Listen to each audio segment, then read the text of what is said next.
लपंडाव मालिकेच्या एका नवीन प्रोमोमध्ये आपण असं पाहणार आहोत की आता सखी साईबाबांच्या मूर्तीसमोर उभी राहते आणि त्यांना हात जोडून कौल मागते. त्या मूर्तीच्या मागे कान्हा उभा असतो आणि सखी जे काही बोलत असते ते गुपचूप लपून ऐकत असतो. ती म्हणते की साईबाबा, मी बाबांच्या स्वप्नासाठी घर सोडू की लग्न करू, मला मार्ग दाखवा बाबा.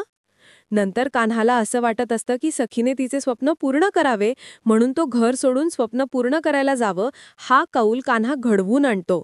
बाबांनी दिलेला कौल पाहून सखी म्हणते, म्हणजे मी हे घर सोडू? नंतर कान्हा साईबाबांना म्हणतो, बाबा, आय एम रिअली सॉरी. तिला तिचं स्वप्न पूर्ण करता यावं म्हणून हा सगळा खटाटोप केला. नंतर खूप सारे पत्रकार बांधव तेजस्विनी कामत म्हणजे सरकारच्या घरी येतात आणि तिला प्रश्न विचारतात की सखी कामत घर सोडून गेली, हे खरं आहे का? परंतु सरकारला याबद्दल काहीच माहिती नसतं, म्हणून ती आश्चर्याने म्हणते की व्हॉट, कोणी सांगितलं तुम्हाला हे? ही गोष्ट अजिबात खरी नाही, त्यामुळे तुम्ही चुकीच्या अफवा पसरवू नका. आणि इथेच हा प्रोमो संपलेला आहे. भेटूया पुढील भागात. तोपर्यंत नमस्कार.